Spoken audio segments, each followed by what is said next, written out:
তোমার ফার্স্ট ইয়ারে তুমি কোন ক্লাবের সাথে যুক্ত হবে? কেননা ক্লাবটাও তোমার ভার্সিটি লাইফে অনেক বেশি ইম্পর্টেন্ট রোল প্লে করে।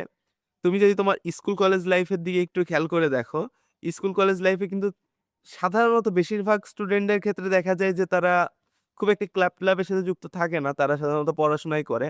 বিশেষ করে ইন্টারমিডিয়েট লাইফটা শুধু পড়াশোনার উপরই পার করে। তো সেই ক্ষেত্রে ইউনিভার্সিটি লাইফে ক্লাব কিন্তু খুবই ইম্পর্টেন্ট।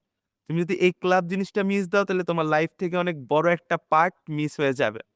তো এই ভিডিওতে আমি মূলত আলোচনা করব যে কোন ক্লাবে যুক্ত হওয়া উচিত বা কোন ক্লাবগুলো আসলেই তোমার লাইফে কাজ করবে বা কি। এখন তুমি ধরো একটা ভার্সিটিতে পড়ো, আমি নাম নিতেছি না, যেকোনো একটা ভার্সিটিতে পড়ো। সেখানে ক্লাবগুলোতে তেমন কোনো কাজ-টাজ হয় না। জাস্ট আড্ডাবাজি হয়, ঘোরাফেরা হয়। তেমন কোনো তোমার লাইফে ভ্যালু এড করতে পারতেছো না। ওকে। তাও তুমি সেই ক্লাবে যুক্ত হবা। রিজন?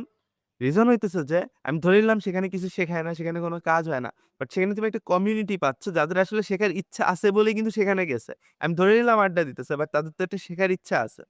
তো এই ইচ্ছা শক্তির কারণেই তুমি যখন ওখানে থাকবা তখন দেখবা ওরা নতুন কোনো কাজ-টাজ করতেছে। কিছু একটা ওরা করতেছে। তো সেটার বেসিসে তুমিও কিছু না কিছুভাবে মোটিভেটেড ফিল করবা। নিজের মধ্যে একটা মোটিভেশন পাবা। তো সেক্ষেত্রে আমি বলব যে তোমার মাস্ট ক্লাবে যাওয়া উচিত। এখন কোন টাইপের ক্লাবে যাবো? ফার্স্ট অফ অল আমি মনে করি যে একটা ইউনিভার্সিটি স্টুডেন্টদের ডিবেট শেখা উচিত। তো তোমার ইউনিভার্সিটিতে মাস্ট ডিবেট সোসাইটি থাকবে। তুমি পৃথিবীর যে ইউনিভার্সিটিতেই পড়ো না কেন, তোমার সেখানে একটা ডিবেট সোসাইটি থাকবেই। তো তুমি ডিবেট ক্লাবে যুক্ত হবা। এটা তোমার ১ নাম্বার কাজ। একদম ১ নাম্বার কাজ, ডিবেট সোসাইটিতে যুক্ত হতে হবে।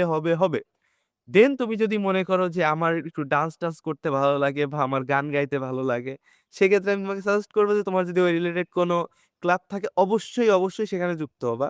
কোনো এক্সকিউজ বাদে তোমার এক্সট্রা কারিকুলাম অ্যাক্টিভিটি খুবই প্রয়োজন। ঠান্ডা লাগছে তো কথা বলতে অনেক সমস্যা হচ্ছে। তাও তোমাদের জন্য যেহেতু সিরিজ তৈরি করতেছি, তো কথা বলতে হইতেছে, ওকে? তো এখন শোনো। তো এরপরে কোন ক্লাবে যুক্ত হইতে পারো? এরপরে তুমি দেখতে পারো যে এটার পাশাপাশি তোমার ক্যারিয়ার ক্লাব থাকবে, আরো তোমার higher studies club, research club, এই টাইপের অনেক ক্লাব থাকবে, সায়েন্স ক্লাব থাকবে। তো তুমি একটু বেশ কনফিউজ হয়ে যাও যে আমি বাদবাকি সবগুলোতে কি যুক্ত হব?